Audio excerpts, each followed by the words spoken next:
L'actuel Ouest, Sun Sport. Chaque lundi sur Sun.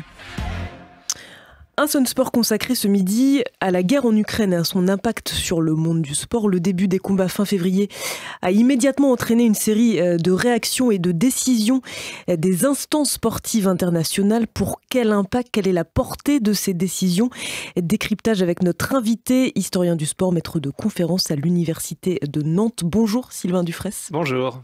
Une première question, peut-être déjà sur la réactivité quasi instantanée des instances sportives internationales au lendemain de l'invasion de la Russie. C'était le 24 février dernier.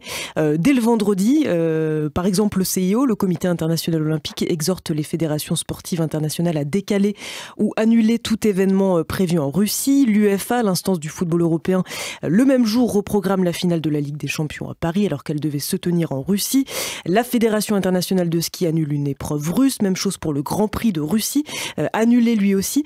Est-ce que cette rapidité vous a surpris ? Oui, en fait, cette rapidité était assez surprenante. Comme vous l'avez évoqué, le CIO, dès le 28 février dernier, donc 4 jours après la campagne déclenchée par la Russie, a exhorté toutes les fédérations à annuler ou à délocaliser les événements prévus en Russie et a demandé à ce que le drapeau russe et bélarusse ne soient plus hissés, que leurs hymnes ne soient plus joués. Et ils l'ont justifié comme le fait que les fédérations russes n'avaient pas respecté la trêve olympique et que la Russie et le Bélarus n'avaient pas respecté la trêve olympique, mais ils l'ont aussi justifié par la question de la sécurité lors des compétitions des athlètes. Alors on voit cette position qui est finalement assez étonnante pour le CIO puisqu'ils l'ont pris finalement assez rarement, même dans le cas de la République fédérale de Yougoslavie en 92, Juan Antonio Samaranch avait joué de ses contacts en fait pour éviter que la Yougoslavie ne participe pas à ses propres Jeux à Barcelone. On le voit aussi, c'est sans doute peut-être à cause de la pression des sportifs qui ont tôt en fait été mobilisés sur ces questions-là.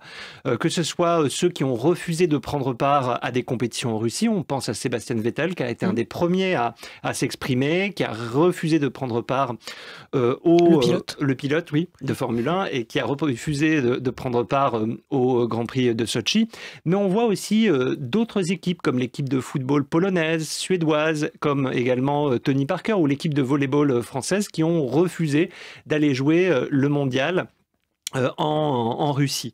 Ça a été la même chose pour une manche de ski freestyle qui avait lieu en Russie et où seulement 6 skieurs russes ont participé. Donc on voit ici comment à la fois les sportifs ont été mobilisés, ont finalement poussé les instances à se positionner. Et dernière chose, je pense également que les instances internationales ont essayé d'éviter que cela tourne en scandale qui dure des années, comme cela a été le cas avec le dopage. Et c'est pour ça qu'ils se sont positionnés aussi rapidement. Vous parliez de la Pologne, c'est du football, donc il y a une instance qui a un peu plus traîné des pieds, c'est la FIFA, la Fédération internationale de football, qui a mis un peu de temps à réagir par rapport peut-être à d'autres instances, et notamment en vue de la Coupe du Monde de 2022 qui doit avoir lieu à la fin de l'année.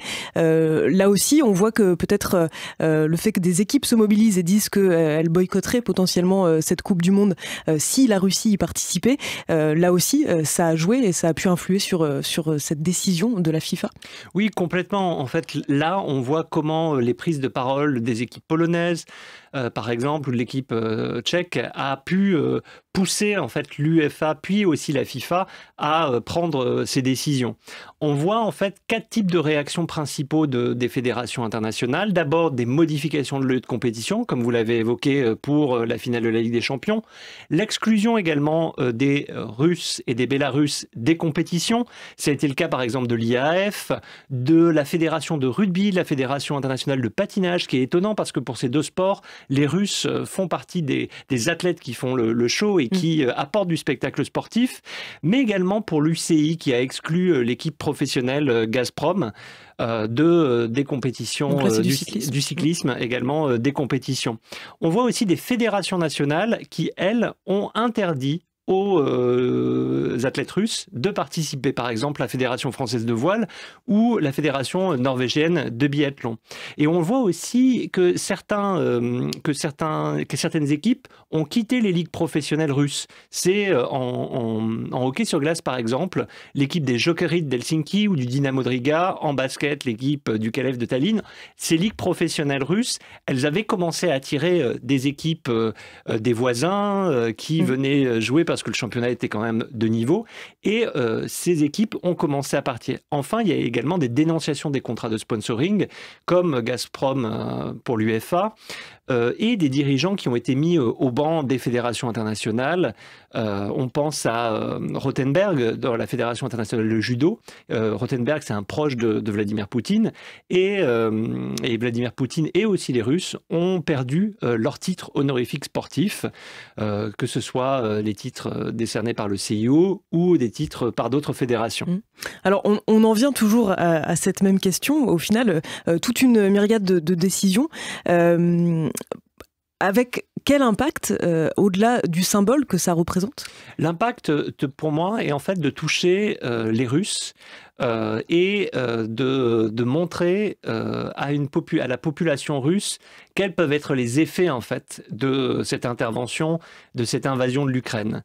Et le sport est un moyen de mobiliser peut-être davantage que par exemple les pétitions d'intellectuels ou les pétitions de chercheurs qui finalement en Russie atteignent un cercle restreint et ont un écho restreint. Ça pose la question de l'importance du sport en Russie auprès de la population.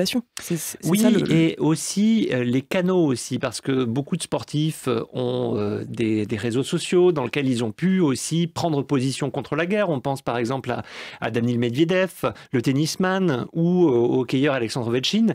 Et donc ces sportifs ont été des porte-parole en fait de cette dénonciation de la guerre. Mais rapidement, en fait, une contre-propagande a été mise en place et des sportifs, d'anciens sportifs, ont soutenu le régime. On pense au jeune gymnaste Ivan Kuliak lors de la Coupe du Monde la semaine dernière à Doha, il me semble, ou de l'ancienne championne de gymnastique Svetlana Korkina qui s'est positionnée pour l'invasion de l'Ukraine. Alors, est-ce qu'on mesure, est-ce qu'on a des exemples, justement, des décisions, enfin des positions pas pro-russe pour le coup, mais qui dénoncent la politique russe. Est-ce qu'on mesure l'impact qu'ils peuvent avoir sur la population ? Est-ce qu'aujourd'hui on a connaissance d'une certaine justement connaissance de la population russe de ces positions qui pourraient avoir un effet sur Poutine et sur la façon dont il est perçu en Russie ? Alors, c'est assez finalement compliqué à mesurer. D'ailleurs, comme le soutien à l'invasion de l'Ukraine est complexe à mesurer, il y a eu quelques sondages, mais qui étaient finalement des sondages d'État. Donc, on ne sait pas encore dans la profondeur en fait de la population russe, quel a été l'effet.